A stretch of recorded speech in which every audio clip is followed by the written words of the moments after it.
This is Nina, and you're listening to Nerd Out Space, the best place to just kick up your hobbit feet, chill out, lay back, and listen to whatever I'm about to say.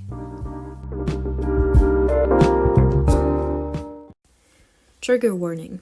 This episode contains mentions of abuse, trauma, and inappropriate relationships between adults and minors. First, I'd like to clarify that I'm not going to act like I know how to make a podcast, what's the right thing to say, or how to say it. This is more of a safe space for me to rant about all my favorite things, and the things I hate, for that matter, all in my nerdy domain. If you like what you hear, or you have some constructive criticism / suggestions to give me, feel free to reach out via voice message here on Anchor, where this podcast is made, or via any other of my social media that were all created for the sole purpose of this podcast. This is probably so random because some of you know me and some don't. And if you do know me, I am truly sorry to be meeting you here, because you probably have to be wondering, why am I here and why am I listening to Babylon in English on some weird-ass podcast? See, friend, all I have to say to you is that this is for everyone's well-being, because this way I no longer have to annoy my friends and my family with the endless pool of emotions that comes out of my fandom-driven heart, okay? To those of you who never met me in their life, welcome. It's absolutely lovely having you here. Know that this is a safe space for you to chill or to get very, very frustrated with me if you want, no matter who you are or where you are at the moment. Now, I really hope you didn't think this would be just like a simple, basic pilot episode or whatever, where I tell you about myself and my motivations and lengthy descriptions, because no. If that's the case, I am very sorry to inform you that you were gravely mistaken. Because today, my dear friends, we are diving into the amazing, yet so terrifying world of shipping and OTPs. Before you get to know all of my dirty secrets though, I think it would be for the best to maybe get some of the formalities out of the way, if you will.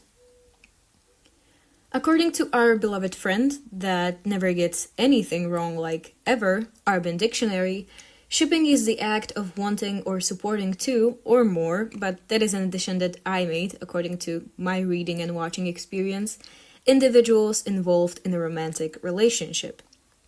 Now, I, as the soul beaming with romance until the day I die and long after, I have zero issues with this. But while I do not consider the concept of shipping toxic as such, I do think it's important to know that there are toxic shippers and toxic ships.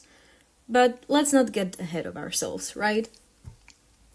The term of an OTP is somewhat connected to this, since when we turn once again to our trusty friend, we find out that it's an abbreviation for one true pairing, or as in the ship you will go down with, the one pairing that absolutely makes you want to scream anytime someone mentions it, but in a good way, you know? Okay, moving on. Naturally, a OTP is its counterpart, a ship so disgusting it never should have existed and should burn in an eternal flame. I would like to talk a little about the two polarized groups that live rent-free in my head. So, those are my favorite ships, and the ships that be like, call me Titanic, because there's no way in hell we won't sink on you. Yeah, I know, I despise them so bad. We will call them the blue group, because I adore the color, and the brown group. The connotations that evokes, I leave entirely to your imaginations, because I said nothing. Some of my opinions might be viewed as controversial. That being said, I hope even though you disagree with me, you won't turn into one of said toxic shippers that would literally kill a man if someone as much as looked weirdly at their OTP. To that, I have but one thing to say. Stop it. Get some help. We're all decent people here, and we spread the message of love. So now, rather buckle up, because we're in for a ride. Oh, and for those who hate spoilers, I think this might be your cue to leave. Although, if you wouldn't want to hear them, I'm not sure why you tuned in the first place. The runner-up for the blue group is America and Maxon from the Selection series. If you are not yet familiar with The Selection, which is currently and supposedly being adapted into a movie, it is a story of a young woman living in a very divided society that works in like a caste-like system that goes, I think, 1 to 8. 1 being the king and his family and all that shtick, and 8 being the most unfortunate people of all time. America, the protagonist, belongs to the 5th caste, which consists of mostly artists. You know, a quirky girl. We like a quirky girl. She has the opportunity to go into the king's castle and compete with, I think, like 29 other girls for the hand of the crowned prince that recently turned 18, which is precisely when Maxon comes in. See, I don't really care what anybody has to say about the selection. It's clear that the relationship is almost, and almost with a lot of emphasis, as close to like real, genuine love based on friendship as they get. And honestly, I absolutely stan. Both of their characters are extremely real in terms of writing. Both have a lot of good and bad in them. They go through a lot together, and they don't even fall in love at the very beginning and decide to just like hit it off as friends. You know, Bestie absolutely friendzoned the dude she went in to compete for in the first 5 minutes of the book. But their relationship progressed, you know, as the real ones do. While I'm not too big on the spin-offs, the sole thing I enjoyed the most of all is the way their joint aging was portrayed. You know, how they stayed together side by side no matter what, and they really worried for each other. And that's always a nice thing to see. I actually think that's what most of us alloromantic folks strive to have in a relationship. I say most, though, not all. If that's not your thing, that's completely valid and that's okay. Now, hopefully you don't expect me to not be mean, because I'm about to drag someone so hard right now. The absolute thorn in my side of the brown group are, drumroll please, I guess, Hardin and Tessa from the book and movie series After. It's a young adult story of a couple that just breaks up and then gets back together, and then again. I think at least 10 times in a row. I might be biased though, I'm not sure if I've ever hated any book with such a burning passion. I mean, have you ever in your life seen a couple so toxic?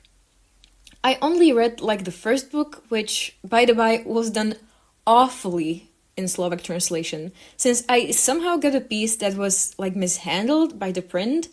It had the last chapter consisting of a lot of revelations, like a lot of revelations and other BS, stuck in the middle of the book, so I unconsciously spoiled everything for myself before the given time. Can't say I'm mad though. At least I saved some time. I think the only worst piece of literature I've ever read was 50 Shades of Grey. Notice how I'm not mentioning Twilight because I've never read it. I know.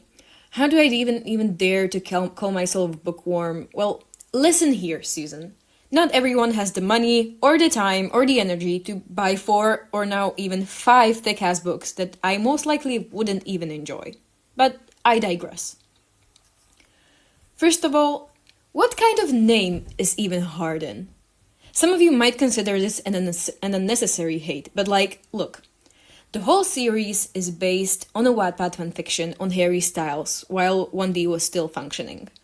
Don't get me wrong, I was a 1D stan myself, and I read dozens of fanfics, some good and some really, really bad. But not in 1,000 years. 1,000 years would I think, what would be the perfect substitute for the name Harry? Why just not go with Henry? Or Harris, Hunter, Huxley, Hugh, Hiram, Holton, or even Hudson, like the river. Who in their nation even came up with the name Hardin? Honestly, why? Anyway, back to the topic now.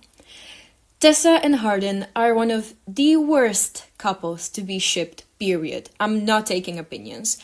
I would be willing to overlook the fact that he was supposed to make her fall in love with him or sleep with him or whatever as a part of a bet with his friends, because this is already such an overused trope in young adult media that isn't healthy at all, but we all kind of love.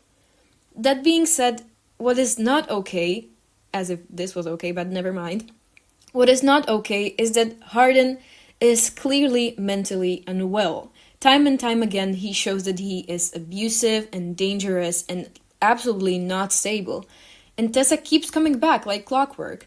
I've seen both movies, and I'm not sure if I've ever been like more uncomfortable TM in my life. To clarify though, I do not consider Anna Todd a bad writer, so I think that should be heard. Everyone starts somewhere, right? And while I hate the way she glorifies an absolutely toxic relationship in her books, I don't think she deserves any hate targeted at her person, so bear that in mind, please. Todd said in her interview for Refinery that she's not writing books to be an example, and that she is well aware of how problematic this relationship is. In my opinion, that is like all fine and well that she knows it, but I still don't think this relationship should be portrayed as something, glorified and sexy and hot in cinema and books for young adults, essentially teenagers aged 12 to 18. Because in any case, you haven't noticed, kids are kind of dumb. I was dumb. I was probably one of the dumbest teenagers ever. Because I would see a relationship, I was like, oh yeah, this is what I want. And it didn't matter if it was like a healthy or a toxic relationship. So children and teenagers, they will see this and they will think, yeah, this is what it's supposed to look like. This is what I want. Like, it's very hot, it's passionate, they break up, then they get back together. And they will mimic this as example. And they will simp for Hardin until the day they somehow manage to come to their senses, which might be in an innocent way, just like waking up from a dream, or might be in a way that none of us really want to go through. So again, this is a clear no TP for me. Another runner-up for the blue group has got to be Magnus and Alec from The Mortal Instruments, or in my case, mostly Shadowhunters, the series. And yes, I am still very bitter that the show got cancelled. Thank you very much. I only read the first book because somehow I managed to have the first book, then the third, the fourth, the fifth. So I'm missing the second and the sixth. But anyway, I feel like the whole plotline of Mortal Instruments is a little difficult to go over. But basically, you have a bunch of teenagers with angel blood that get tattooed from head to toe and fight demons, right? How you do, like you do normally. They call themselves the Shadowhunters because you have to be edgy. You also have people that have demon blood, which can manifest in many different ways, like in werewolves, vampires, and warlocks. As a coincidence, Magnus is a warlock and he's immortal. Alec is a Shadowhunter with the lifespan of a typical human. Now, I don't have too many specific reasons to enjoy this ship, but the ones I do are just, they share a true bond. Their relationship is really fresh to see evolve. It feels really nice, it feels really real. And they progress together. They go over many struggles. It's a really nice sight to see. At the beginning, we have like a little mutual pining, a little forbidden love, Romeo and Juliet kind of thing going on. Which, I'm a sucker for, and who can blame me? They overcome the whole immortality struggle with love, which is great. And yes, I might be getting a little sappy on you right now. Don't cringe. Leave me alone, okay?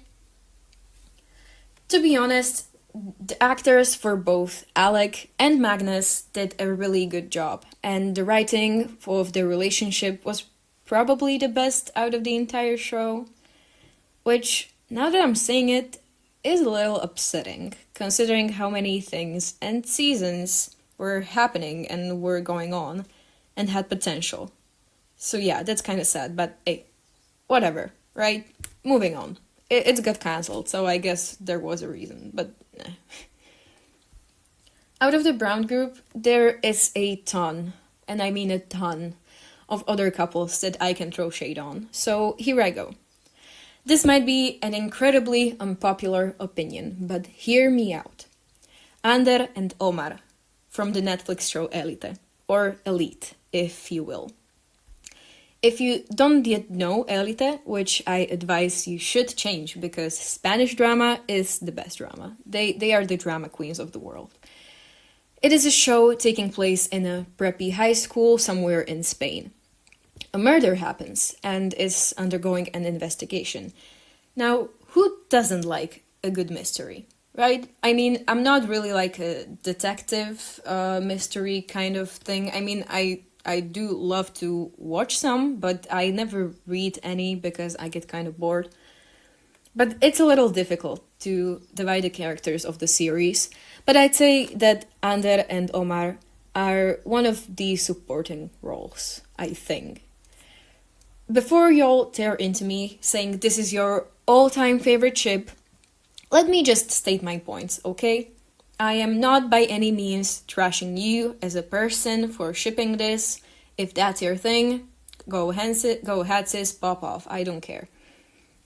So the fact that they are together is all nice, I guess. But there is so much toxicity in that relationship.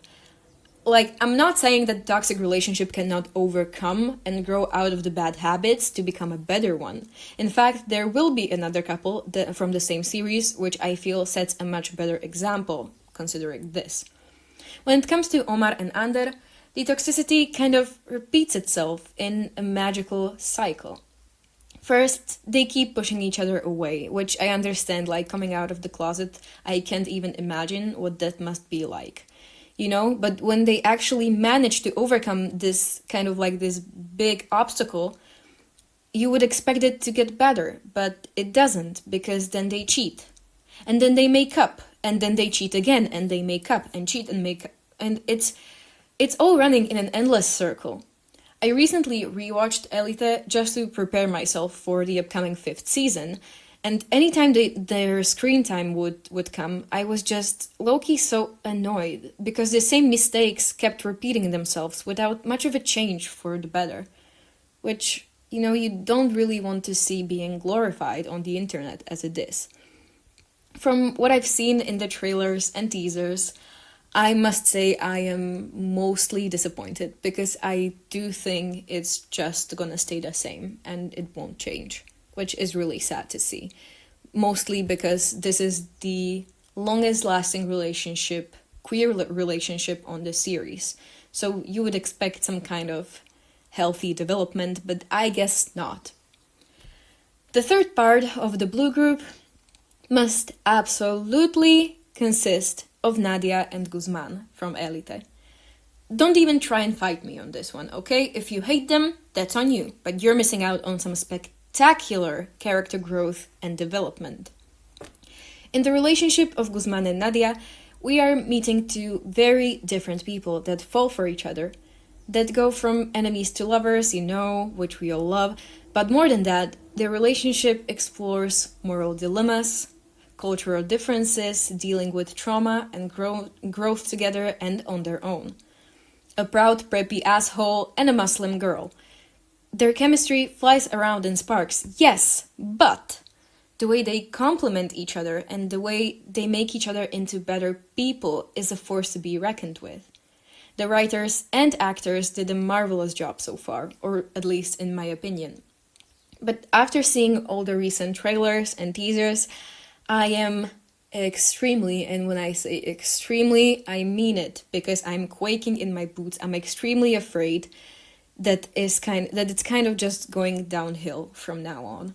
Because if I'm being honest, this relationship is kind of, you know, what kept me interested for the 4 seasons now. And I'm not sure how I'm going to cope if they destroy all the build-up that they did. That being said, are you also watching this show on Netflix? If so, I am really interested. What are your opinions on both the show so far and the much anticipated 5th season? please do let me know through any of my social media. I want to hear it. I want to talk. I want to vent, all of it. Just let me know. Hit me up. The very last of the abominations that have the audacity to even be considered ships to be mentioned from the Brown group is something extremely controversial.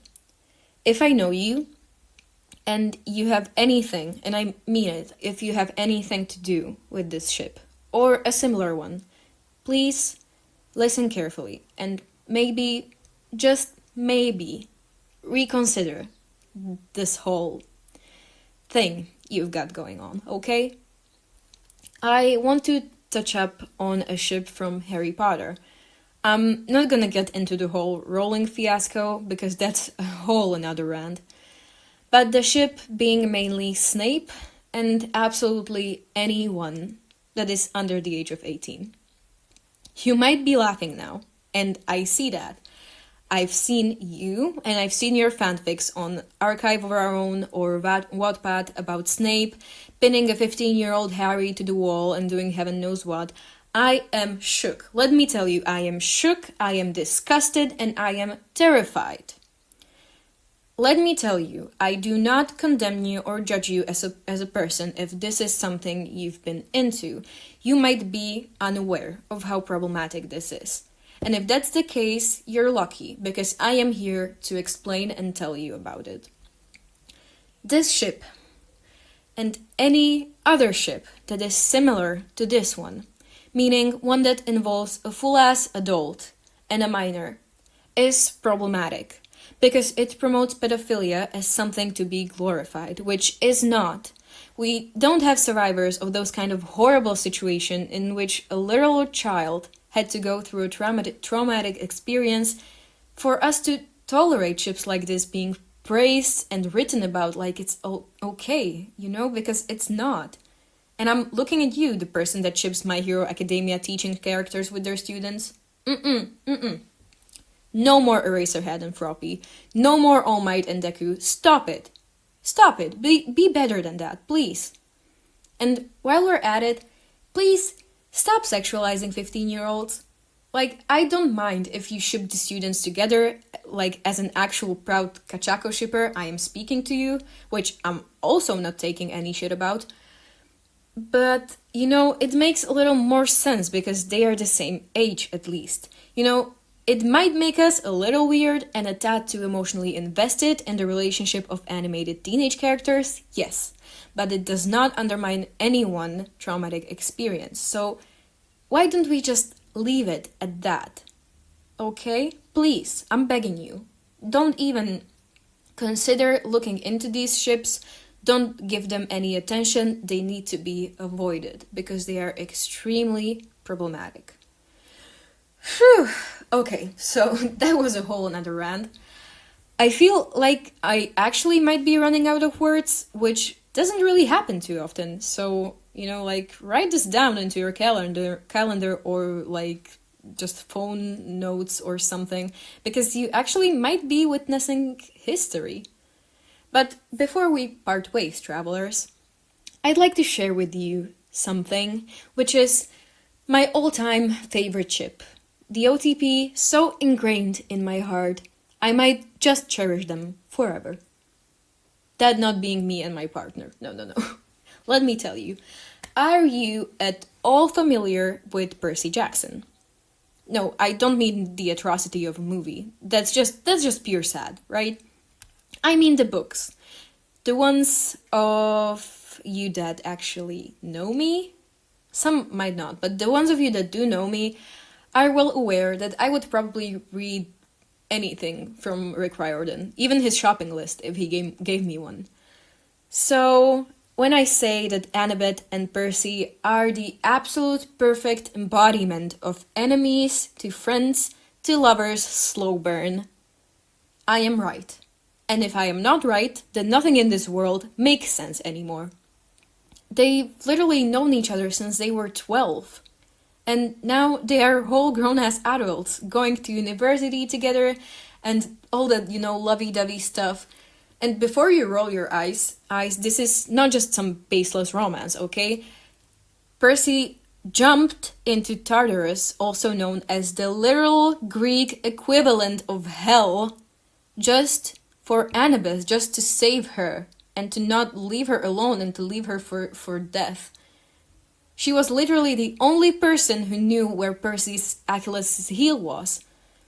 They both experienced so many horrors together, so many traumatic things, and they are the only ones that were always there for each other. If there is one fictional couple that deserves the true happily ever after with all the, Disney shtick, the glitter, the hard eyes, it's them. It's them. That's it. That's it. That's the tweet. Okay. I think this might be a good place to wrap things up, don't you think? If you've actually made it to the end, you are the realest MVP out there. I gotta admit, not many people can take my rants all by themselves. Like my partner, my close friends, and my family are obliged to do so. But you did it willingly. I applaud you. You're a hero, really. I'd like to give a shout out before we come to an end to the most coolest, absolutely bestest dudes from the World of Culture podcast, since they were so nice to reach out even a little earlier before I even started streaming, and we encouraged each other as to starting a podcast. If you're interested in the stories of guys that live in a dorm, in a mountain, in the middle of absolutely nothing, that discuss pop culture, fashion, all that kind of stuff, and many more, definitely do check them out. I think they would be ecstatic. I sincerely hope that at least part of you enjoyed our pilot episode as much as I did. I had a lot of fun, I must say. It was great. Even though this is kind of an experiment, I don't have all the right equipment yet. I might, later on. I might not be recording this to my iPad, or actually I might just have a normal microphone. We'll see. If you have any messages that you'd like to send me or that you'd like to be included in the next episode, please, by all means, do tell. Either DM me on my Nerd Out Space, Instagram, Facebook, Twitter, and almost any other social media there is, or just saying, if you like to take more of a spotlight, just like a little star and drama queen that you are, send me a voice message to be included via the Anchor app that I make the podcast with. I think that would be really cool. If you like to listen to yourself talk like I do, I don't judge you. I don't judge you. Honestly, do it. I would like that. All your points and all your suggestions for episodes will be highly appreciated. So I would be really happy. And if you have an interest in maybe like being a guest, unless, being a guest, like who knows? That's on you. That's on you. I'm not gonna persuade you into doing that, but just saying, just saying.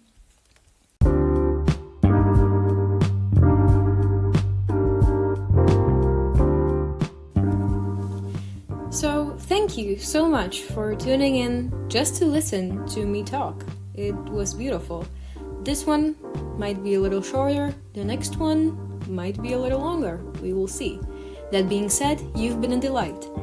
I've been Nina, and you, dear travelers, just successfully finished the first quest of Nerd Out Space.